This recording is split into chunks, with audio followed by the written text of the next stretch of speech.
Black woman. Beautiful, powerful, resilient female of African descent with skin kissed by the sun. Conversation.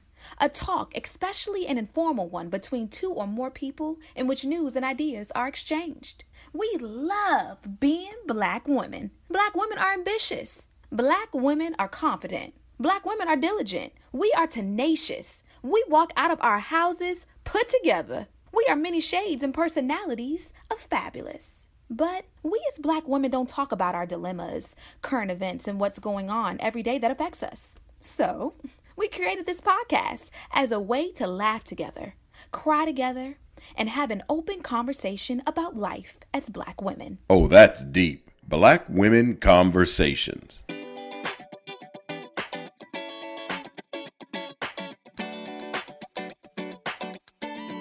Hey, Nicole. Hey, Janine. How's your week been? My week it's been all right. I can't complain. I did a little bit of bonding with my new office members. So if people follow me on social media, they'll see my little work friends reel. Work friends don't really know how you are outside of work, and that's how we like it. But yeah, my office is really cool. The people that are in my office are really cool. Harrison I feel like he's just getting more and more adjusted to school. And I know I keep saying that because it's January, but he is. I mean, this is his first year of school. It's taken us a little bit to get sort of adjusted, but he's now consistently wanting to go to school. This is the first week that his teacher hasn't said something about something he's done, whether him acting out or him not paying attention or, him having to be corrected. Y'all, these boys, they don't tell us about these little boys, but this is the first week we have a 3-year-old that's actually behaving and ready to go to school. So things are going pretty darn well. I can't complain. I do think that it's strange that it's February. Like the whole month of January just flew by. I mean, I will say January was a really rough month for me. So I'm really looking forward to this month. Although it's the shortest month, it's Black History Month, but it's the shortest month. I'm looking forward to February and March and April and all the months after that because January was just rough. How's your week been, Johnny? It's been pretty good, but before we get to my week, a couple of things. One, I remember when Kim said that, the school could be a little bit punitive with him. So I'm excited that this is the first week where they're not sending home anything saying that Harrison is doing something because in my mind, my little baby nephew, Harrison, is an angel and the school it needs to get itself together because that's what I've been thinking since Auntie Kim told us. So I'm glad that he's getting more adjusted. Well, I will say, I'm not denying the child is not an angel. He's an active 3-year-old boy, which is climbing on everything and jumping down. But I was concerned about his communication because he's sort of shy around them and he's talkative around us. And so they were concerned that he may have an issue with speech delay. And so we try to tackle that head on and we have a conversation about that upcoming. And if he needs some speech therapy, we'll get him speech therapy now so that he can, continue to learn and thrive and adjust going forward. We just want him to have, of course, the best education possible and the best head start we can possibly give to him. But I remember what Kim Allen said, and if my baby don't adjust in here, I'm going to snatch him out and put him somewhere else. That's all I'm saying. But for now, we're going to go through the motions. I'm not going to act like a mom in denial. I'm going to, if they say he needs extra help in certain areas, which he's 3, right? So it's not like he needs a math tutor at this point, but if he needs help in certain areas, we're going to get it. So, we'll see. Hopefully he'll do well here at school and he continues to thrive. But, you never know with these cheering. If his 2 very well-educated doctor parents are any indication, I'm pretty sure that Harrison will do very well. Okay, so my week was actually pretty good. So I had a lot this week. I had a lot of meetings and events and things like that, but very productive. And I am being much more intentional about doing things for myself that are not work related. So I went to a women's fellowship on Saturday. And, we're still out here looking for a house. Nicole, I think what I've been finding is that the places that are close to where I need to be are not necessarily places that I want to live. So I'm trying to figure this out, y'all. And it's not that I haven't seen anything I like. I've seen a lot of things that I like, but there's something that I would tweak with every single place. And at this point, I just got to stop being picky because I'm on option overload at this point, and I just need to make a decision. So, well, let me say this.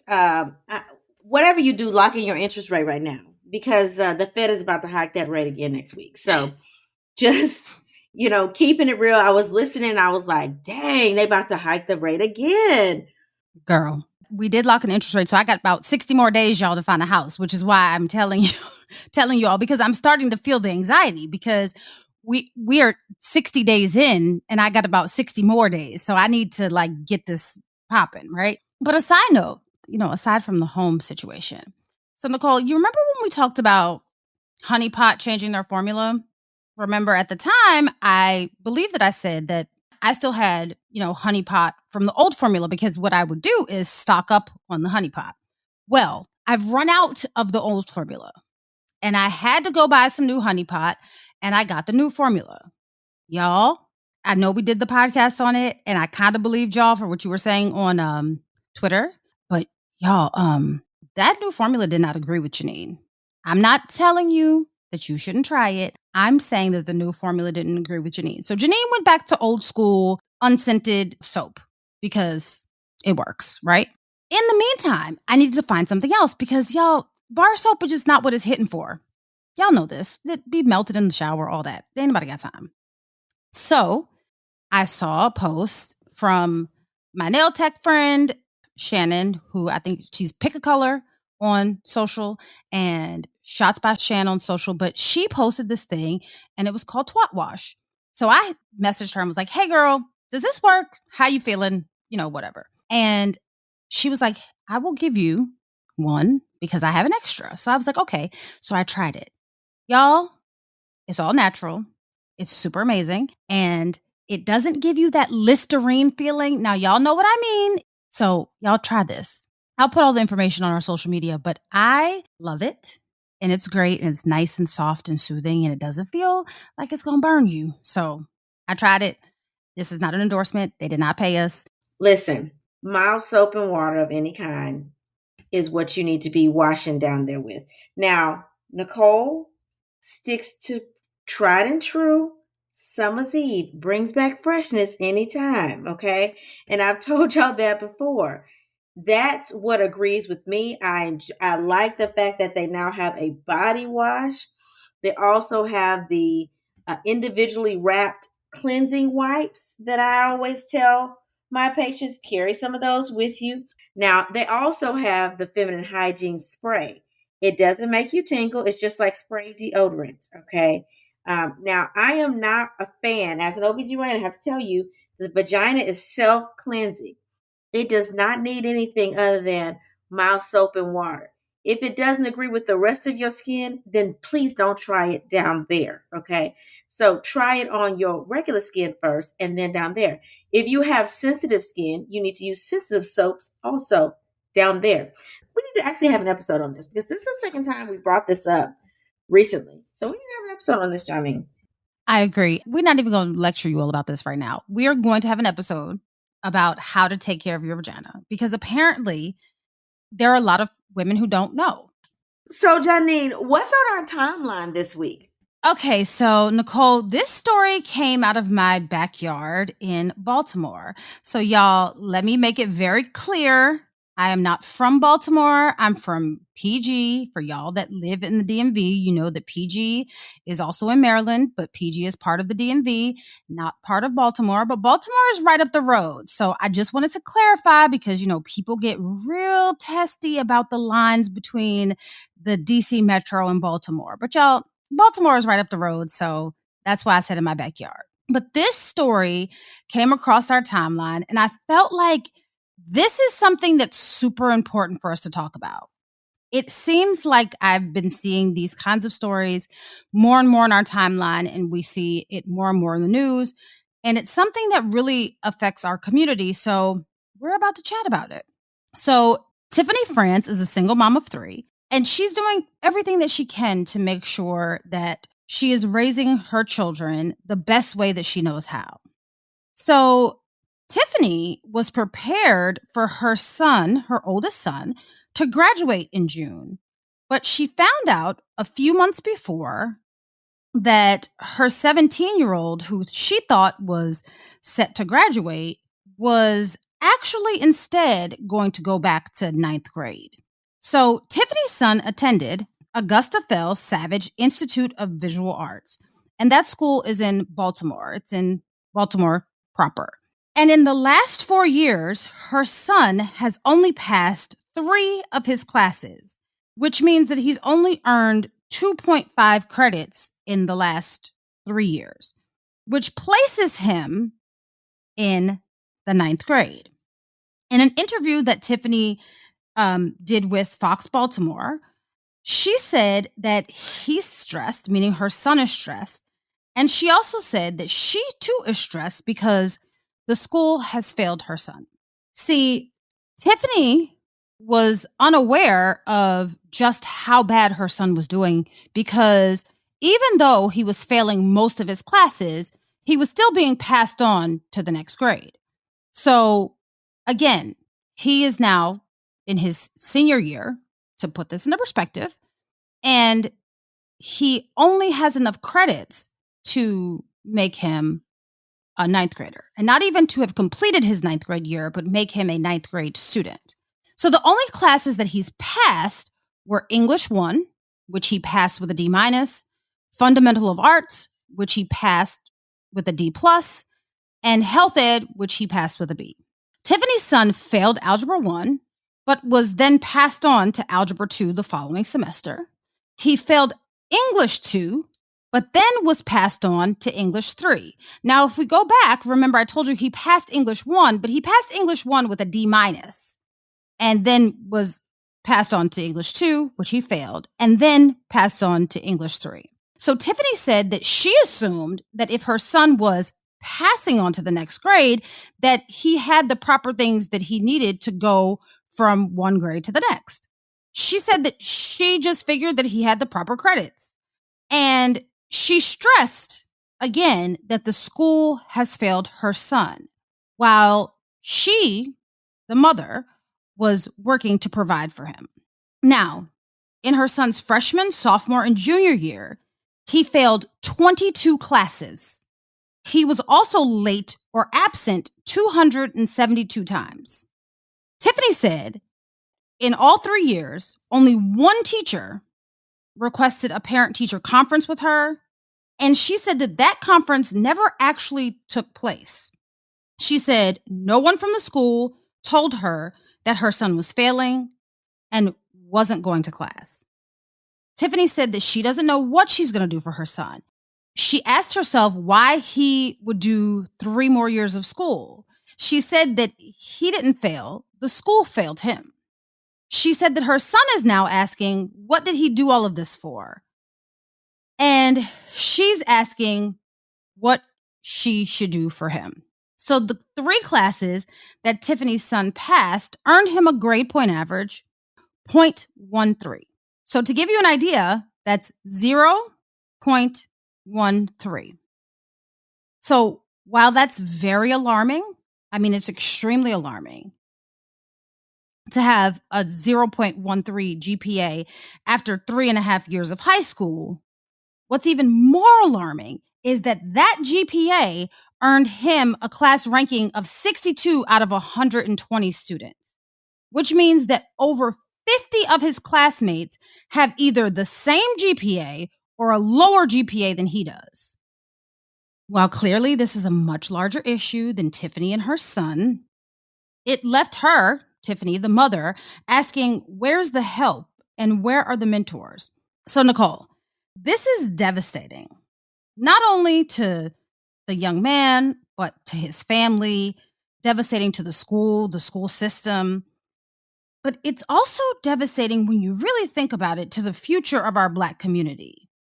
With all of the things that we focus on and all of the things that we protest for and all of the things that we vote to give funding to, it seems that we should be a little bit more focused on the funding and the resources that we put towards our children and their education. That's my thought. What do you think, Nicole? I was looking at her story and I was watching her talk, and it really made me angry because I feel like, one, everybody failed this little boy.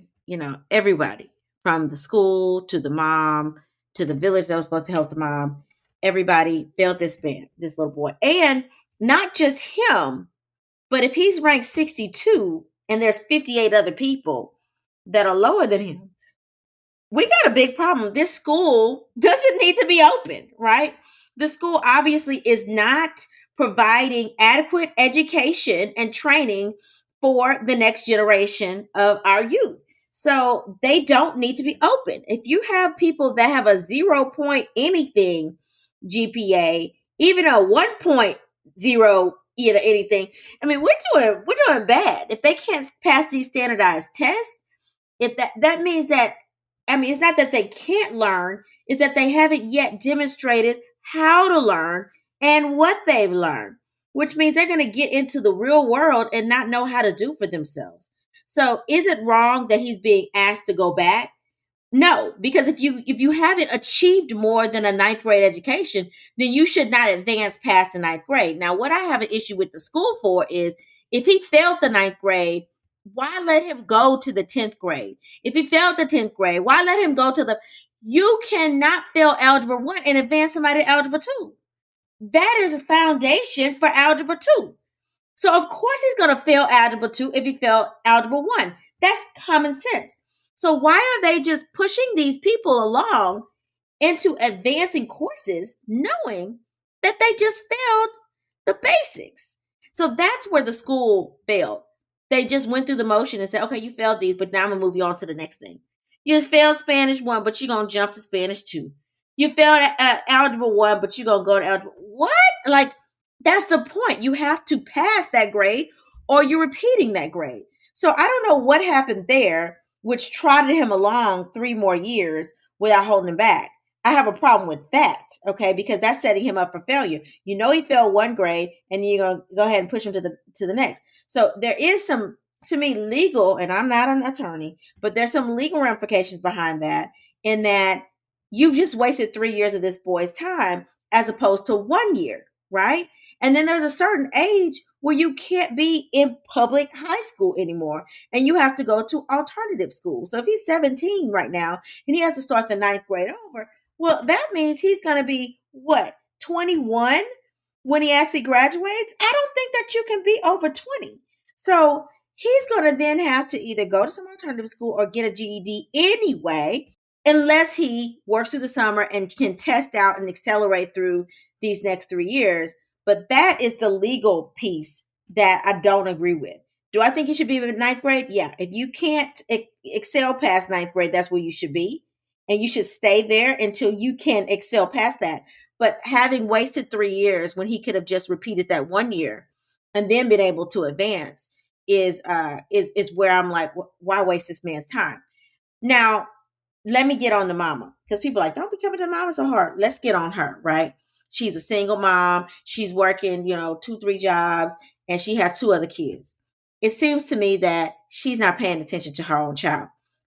Before y'all come for me, know my background. My mom was a single mom who had 2 kids, who worked 2-3 jobs at a time, who did not go to college herself. So I get it, okay?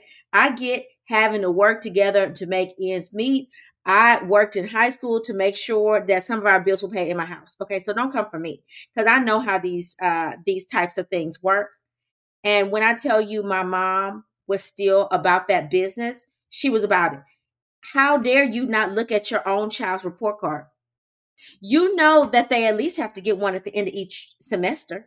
Even if you're not looking at progress reports, you know that they need to at least get 2 a year. Why are you not looking at your child's report cards at the end of each semester? If you're too busy, why?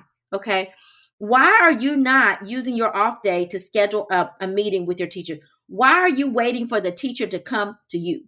Okay. Case in point, Harrison, the teacher was leaving this little note. So Harrison distracted in school. What does that mean? Right. So what did I do? I emailed and reached out to the teacher and said, I've noticed that you've sent 2 notes over the past month about Harrison being distracted. What does that mean?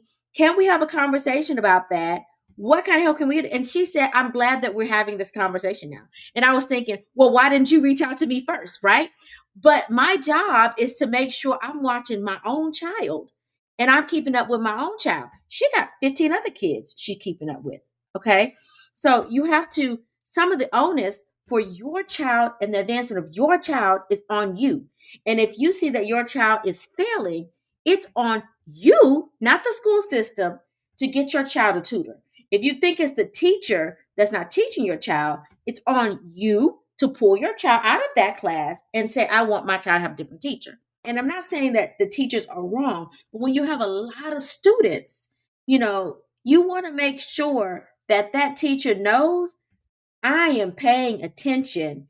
I'm watching my child. I want my child to succeed, and not saying that if you intervene, your child's going to be a straight A student, right? Everybody has their learning issues. Not everybody is going to, be a straight A or on the dean's list. I'm not saying that, but at least they can learn in their own way, and you can figure out what their shortcomings are to allow that teacher to cater to them or get them some help, extra help outside of school so they can at least advance to the next level. This situation is just sad. You basically ignored your own child. I said it. Come for me if you want to. Come for me if you want to. Because the excuses she's making, I don't get it.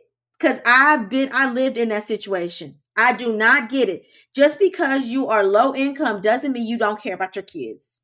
But she is demonstrating that stereotype that she doesn't care. Because if you let your child go through 3 years failing, you don't care. And I said it.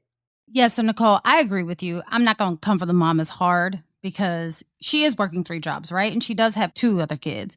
But here's some things that I noticed, right? And Nicole, you know me, I will sit and analyze a video. Couple things. Girl, you had a full head of weave and a full set of nails. Even a quick weave takes some time, right? The time that you were sitting in the chair to get your nails done, to get your hair done. Now, you might have just done this for TV. But again, all of this time could be spent towards giving some more attention to your child and your child's academics. What I'm saying is not that you should not be able to have a full head of weave or that you should not be able to have your nails done. I'm not saying that, because self-care is important and giving things and allowing time for yourself is important. But also, I know that my mama, just like Nicole's mama, was making some serious sacrifices to make sure that we didn't turn out as the child that was the pass-through kid, right?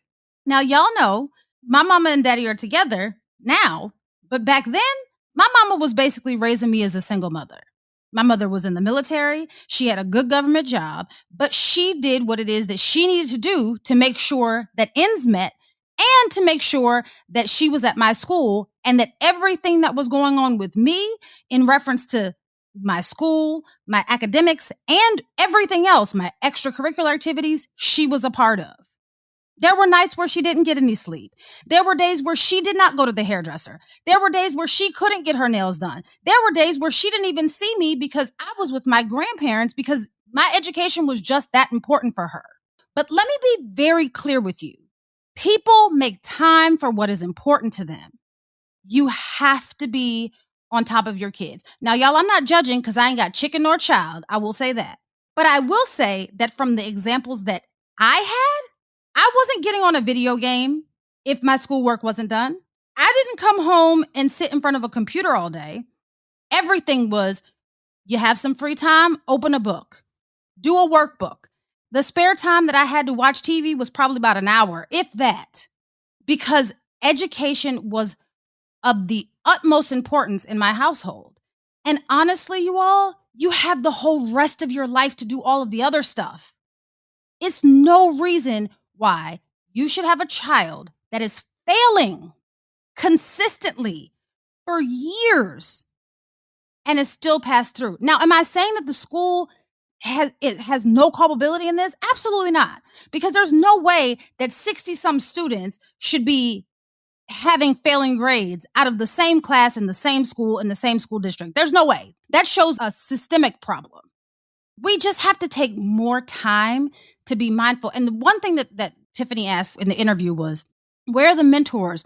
Where are the help? In her defense, yes, there should be some programs, some mentors, because there are single mothers, single fathers, single parents out there that are struggling to make ends meet and to watch their kids. But this is where you have to activate your village.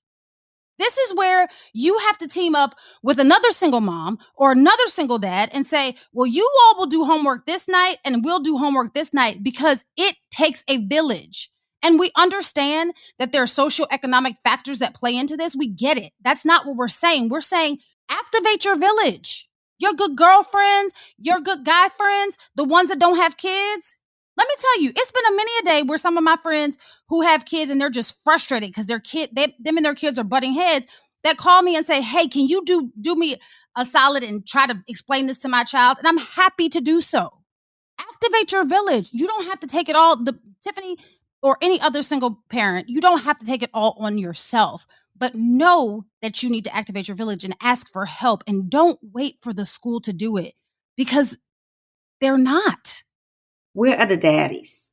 Is it one baby daddy? Is it 3 baby daddies? And I'm not judging, but what I'm saying is we're beating up the mom because the mom's on social media talking about where the mentors and where's this, where's that. Where are the fathers? And what role did this father play in this? And I'm not beating you up.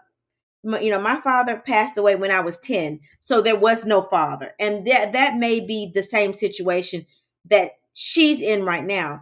But if there is a father, where is he? And why is he also not looking at the report cards and showing some concern for his child's education?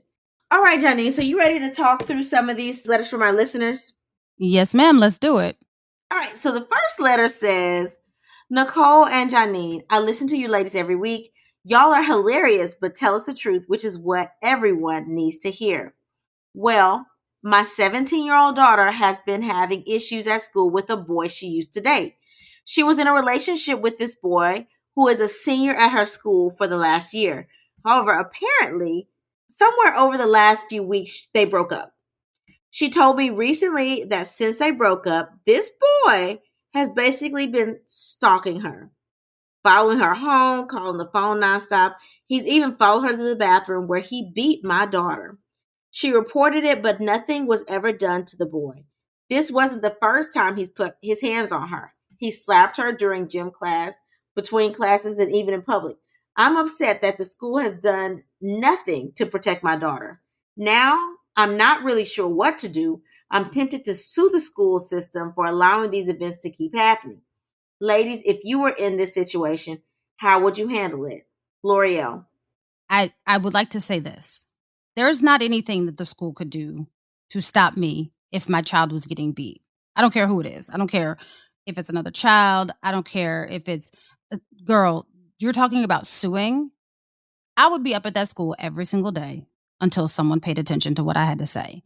Because what's not going to happen is I'm not going to send my child to school for her to get beat up, whether it was male or female, for her to get beat up and sent home, and I have to bandage her wounds, and then turn around and have it happen again and again, and the school act like they can't see. We all know that teen domestic violence situations are real. We all know that teen domestic violence situations oftentimes end in severe trauma and sometimes, unfortunately, death. So let's not downplay the situation. And I don't want to scare you. I think the lady's name is L'Oreal. I might be mistaken, but I don't want to scare you. But I do want you to understand the urgency of this, right? You can't wait for the school to do something because your daughter's life could be on the line. And it sounds morbid and it sounds super scary, but you don't know. You just said that this boy is stalking your daughter.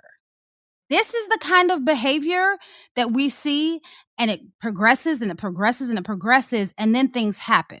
If you all have not listened to the episode that we did about teen domestic violence, go back and listen to that episode, because my real actual cousin went through a situation like this. It started off as, oh, it's, it's just what we consider puppy love, right? And what it progressed to is my cousin and her daughter losing their life. So it's not cute. It's not acceptable. It's not something that we can just wait and see what's going to happen. This is urgent. You have to do something now. And if you have to go to school every day with your daughter, or go to school and talk to the people at the school, or email the entire world, you do that. I don't know whether your daughter goes to public school or private school. I would assume public school since you said the school district. If you feel the need to sue them, by all means, put the motions in place. But before we get to that part, you need to make sure that your child is safe. And if you need to pluck her out of that school and send her somewhere else, then you need to do that. But you can't wait for the school district to do something when your child's safety is in jeopardy right this moment. What do you think, Nicole?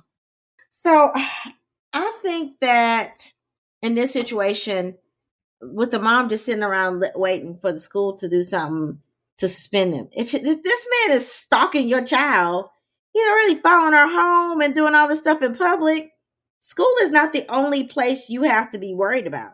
So I would go to the police, I would press charges, I would file a report and tell them, hey, one, my child is being stalked. Okay, so I would have a report filed for stalking. And then I would also file one for domestic abuse. I mean, he was in a relationship with her, beating her. Okay, why have you not taken your child to go get a report filed? This is clearly domestic violence, and this is clearly stalking. So file a report. And then guess what? Once that report is filed, the school has no choice but to act. They have no choice but to keep him away from your daughter, because now he can't be 50 feet away, right? Now we have a restraining order against him. So take legal action first and then report that legal action to the school so that the school can abide by those restrictions. That's what I would do first. Now, if you think that this is a very small school, because I don't know where you're writing from, this is a very small school. If there's another school in the area that your child could go to, I will pull my child out and have my child go to the other school. But that is in addition to filing the police reports. Okay, the police reports, you got to legally protect yourself first and then pull them out. Let's say it's a small town, a small school, like where I grew up in DeRidder. You may have to consider homeschooling your child that last year if there's not another alternative that is, a public or a private school in that area.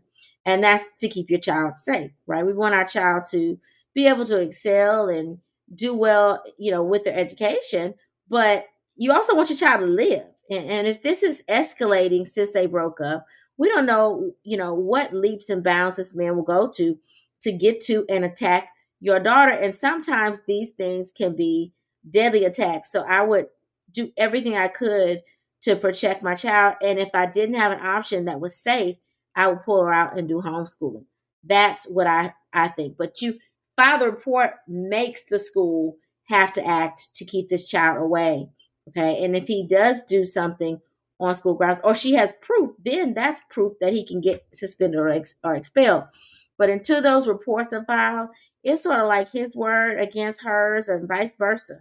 So you have to legal action first. Hey, this is my restraining order. He has to be kept 50 feet. If not, he goes to jail, right?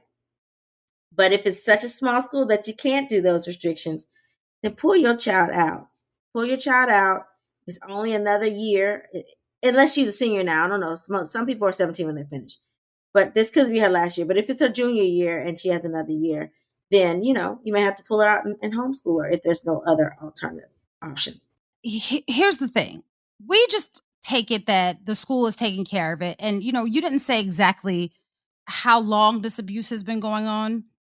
But sometimes if you go have a conversation with the parents, it's just the kids acting out, right? Because sometimes parents don't even know what their kids are doing. Because their kid is, you said that your daughter and this boy broke up. So he could just be going off of emotions, right? Because at that age, girls and boys, I'm not even going to put it all on the boys, we don't really know how to handle our emotions in high school. Everything is super dramatic. Everything is the end of the world. We've been there. We get that. So he might not know how to handle his emotions, and a conversation with his parents might help. Now, if you go to his parents and they're like, "Well, my son ain't doing da da da da," if that's not the way to go, you will be able to tell very quickly. But that's another thing. Go see if you can have a conversation with this boy's parents and say, "This is what's happening. This is what I'm seeing. Are you seeing some of the same things?" I wouldn't go in an accusatory manner because it's automatically going to put the parents on defense, but maybe have a conversation with the parents and see, what's going on. Maybe he's going through something. Maybe something happened that you aren't aware of and he just happens to be taking it out on your daughter. So maybe there's a way to help this, this situation without putting this poor boy in the system. However, safety first.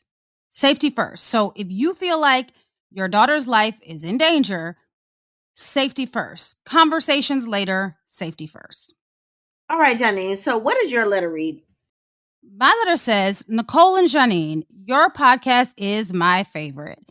You two give it to us straight every week, and that's exactly what we need. Please don't stop doing what you do. And then she put heart emoji.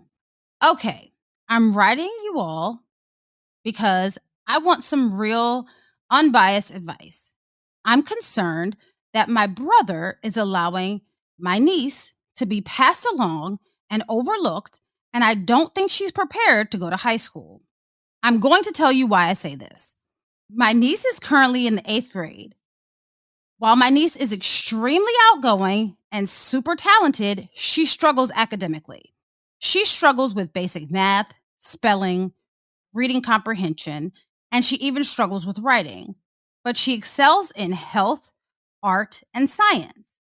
My niece attends a school where they give grades pass or fail. There are no actual letter grades, so I don't feel like my brother really has an idea of how far behind my niece is. To put this into perspective, my niece currently reads at a 3rd grade reading level.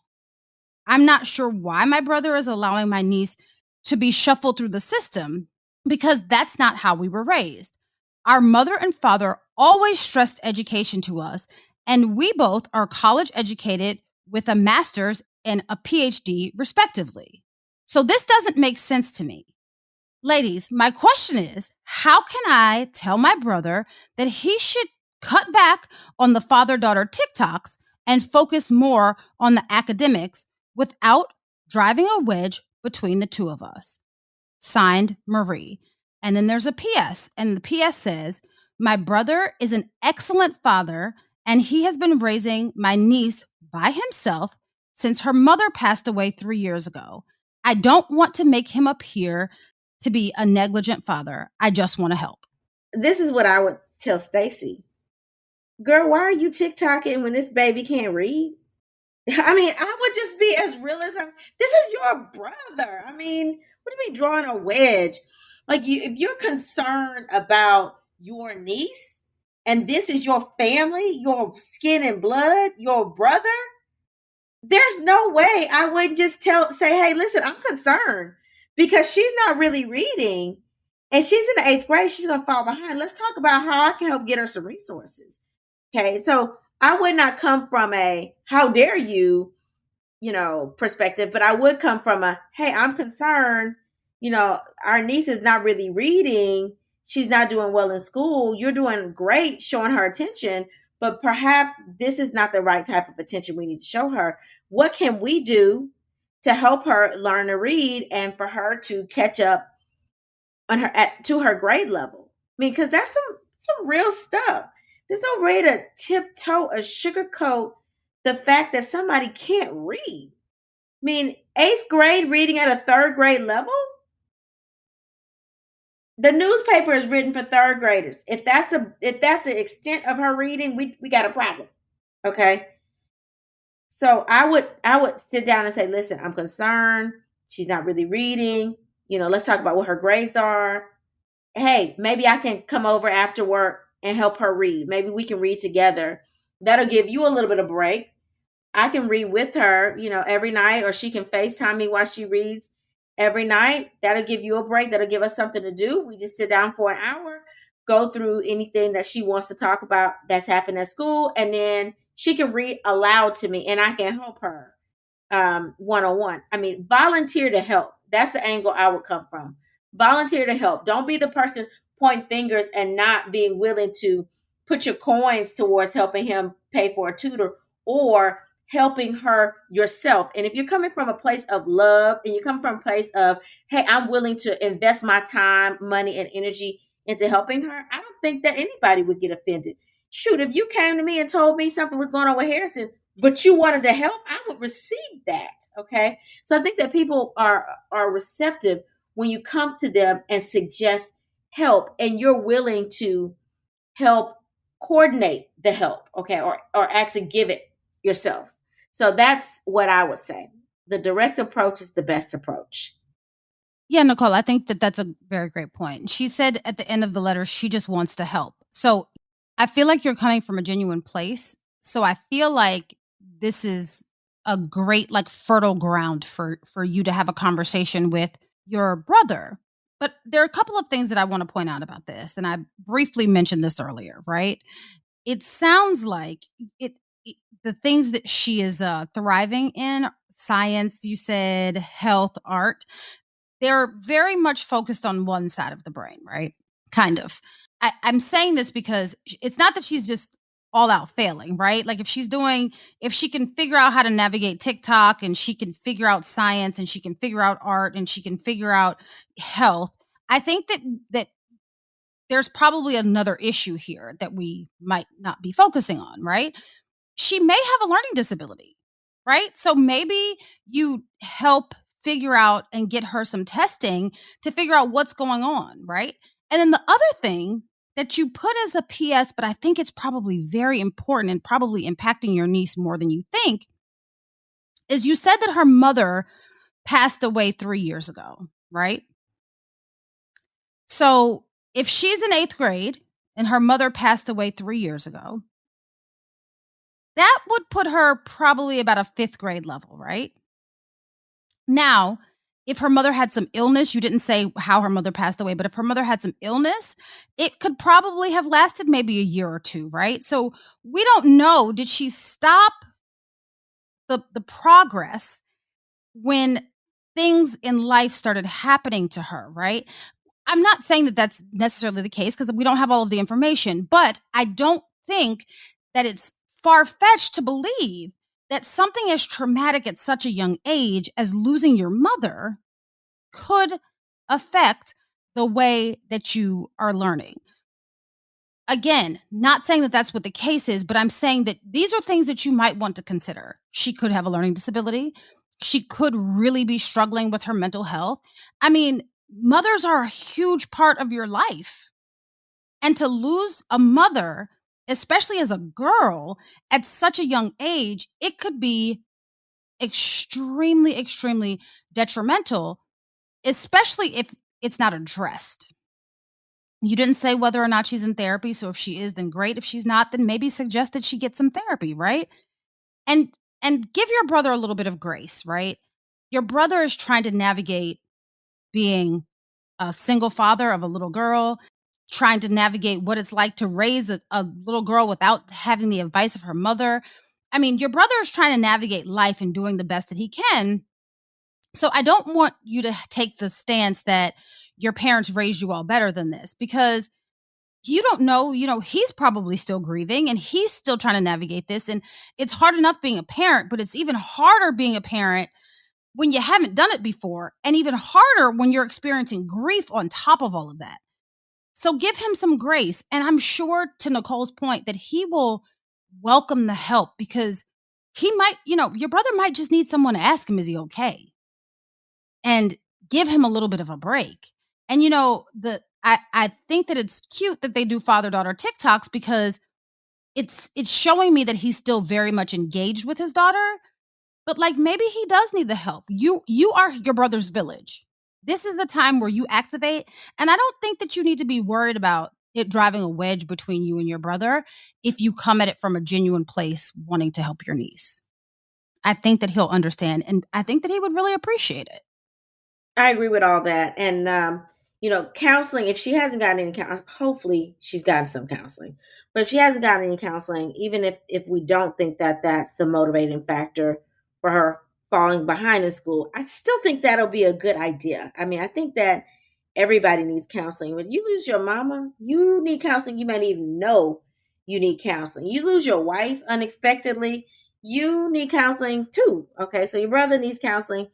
The little baby needs counseling. She's not a little baby. She's a teenager. She's a little woman. She needs counseling too, though. I mean, even if that's not what's going on, because that can help her, learn how to process those emotions, but also help her deal with, how to communicate what she needs help with in school. Okay, help her get more in tune with her needs and her emotions and how to express them. So, all right, Janine. So, what did you learn new this week? Okay, Nicole. So I did some digging as to what I wanted to learn new, because there was a lot of information that I came across in reference to this children being left behind. But I actually veered away from the children and went to a statistic. So, according to the Gallup analysis of data of the U.S. Department of Education, so this is all across the United States, the Department of Education, half of Americans between the ages of 16 and 74, so that's about 54%, a little over half, read below the equivalent of a sixth grade level. So about 54% of the United States can't even read at a sixth grade level. So it's not just the schools failing us, y'all. It's not just the schools. We are failing ourselves some too. That's about 54% of the United States cannot even read at a sixth grade level. Y'all stop blaming it on the school. At this point, and I think I've said this before, but if you know me personally, you know that I've said this a lot of times. In 2023, when we have internet at the tip of our fingers, ignorance is willful. What did you learn new this week, Nicole? What I learned was, according to the National Center for Education Statistics, and it says more than 50% of the public school population in the U.S. is made up of low-income students now, as of 2022. And that is up from 38% in 2001. I don't know what happened over those 20 years, but I mean, we went up. I guess people started putting their kids in private schools more. Now, this is relevant because low-income students tend to perform lower on standardized tests. Okay. And if now 50% of your population of public school is low income, where the money going? So that means that schools have less funding for those additional resources, like a speech therapist in their school, or like tutors available for free in schools and things like that, and like books and computers. And we wonder why these children are slipping by the wayside. But as a parent, even if you don't have those resources, to be on your child to make sure they understand what's going on is still important, even with the limited resources that you have. But yeah, I thought that statistic was like, oh my God, 50% low income. All right, Janine, are you ready for the motivational moment? Yes, ma'am. All right, so it comes from Barbara Coloroso. And I don't know if you know who this woman is, but for 44 years, she has been writing and doing videos on like parenting. She wrote Your Kids Are Worth It, Kids Are Great, basically breaking down how to educate your kids and how to be an involved parent. But some people like her philosophies and some people don't, but I definitely like these words. And this motivational moment is just a little bit long, so bear with me. And it says, encouraging a child means that one or more of the following critical life messages are coming through, either by word or by action. I believe in you. I trust you. I know you can handle this. You are listened to. You are cared for. You are very important to me. I agree wholeheartedly with all of those things that she says. So make sure your child understands this and keeps an open and honest line of communication with you so that you can know when they're in trouble, so you can get them the help that they deserve. Until we meet again, pray, work, slay, and show off your melanated excellence. Bye. Oh, That's Deep, Black Women Conversations is produced by Nicole Lee Plenty and Janine Brunson Johnson. Executive producer, Ken Johnson. Get the Oh, That's Deep Black Women Conversation podcast on Apple Podcasts, Spotify, Stitcher, Google Podcasts, or where you get your podcasts. Please subscribe and rate us. You can follow Oh, That's Deep Black Women Conversations on IG at Oh, That's Deep BWC. Oh, That's Deep Black Women Conversations is a Mean Old Lion Media production.